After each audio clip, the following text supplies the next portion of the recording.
Mineral overview and classification. And kind of briefly, guys, we went back to our same chart we had at the beginning of the semester. And you know, we had our water component up in there, and we had all of our organic components. And organic meant that it contained carbon, if we talked about.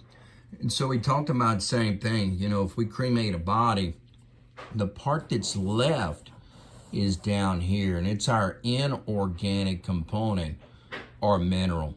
And so we're talking about the skeleton, the framework for the body, for the most part. And so we go in inorganic proximate analysis. We talked about it from an ash standpoint on how to generate it. We said there was about 4% of an animal's body was going to be mineral. A little more variable when we talked about plants, but still that same probably 1 to 4%. So out of that, we've already discussed it before, calcium is going to make up about 50% of it. And we said that's the framework for the body or skeleton. Other components, phosphorus is going to fall in. And of course, also for part of the skeletal component.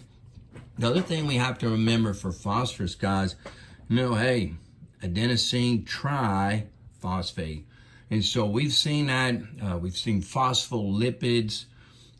We've seen multiple different things that phosphorus is a key component of. And so we discussed in our very first thing, our very first guest quiz in the semester was macro minerals. And the biggest thing for macro minerals is they're needed in grams per day. So we see it there. Micro minerals or trace minerals are ones that we only need minute amounts, but we do need them as part of our diet on a daily basis. So, classifications, and we'll go into them, kind of split them up just a little more later, but, you know, your macro minerals and cal and phos, you know, we've talked about multiple parts, you know, both from urinary calculi, skeletal development. Then after that, you know, we came in with our sodium, our potassium, and our chlorine, and these guys right here all composed, you know, our electrolytes. So those were really important. And then that sodium, potassium for a lot of membrane potentials. As well, magnesium, and talked about a whole lot, but sulfur, we said for those disulfide bonds to maintain that tertiary structure for our proteins and to hold some of those together. Microminerals will break down a little bit. We already said iodine, key component for body temperature regulation.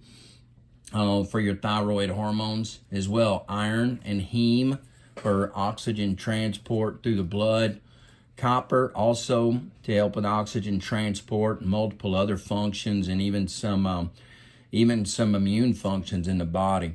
Cobalt's going to be your precursor for vitamin B12 or cyanocobalamin.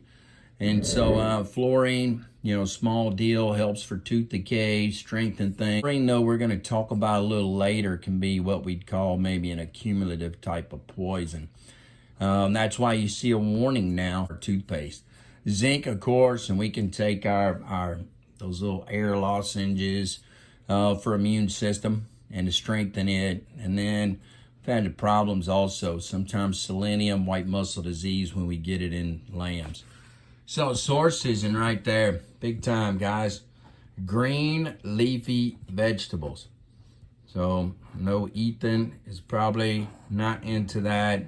Brennan either, both Brennans, but green leafy vegetables. And as long as we've got good grass, clover available to these animals, you know, we're going to sit here and be able to balance it out.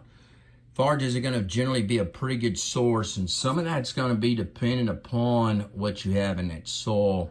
And we've talked about the pH of our digestive tract, and the same thing is going to hinder availability in the soil, and that's going to be the pH of the actual soil in terms of availability of some of these minerals. And all we're saying, guys, pH, you know, we're talking hydrogen ions. And so a lot of those minerals that are in that mineral table from a chemical standpoint, chemistry standpoint, have charges. And so we can have iron as a cuprous or cupric. And so excesses of these charges can change that balance of those inside the system.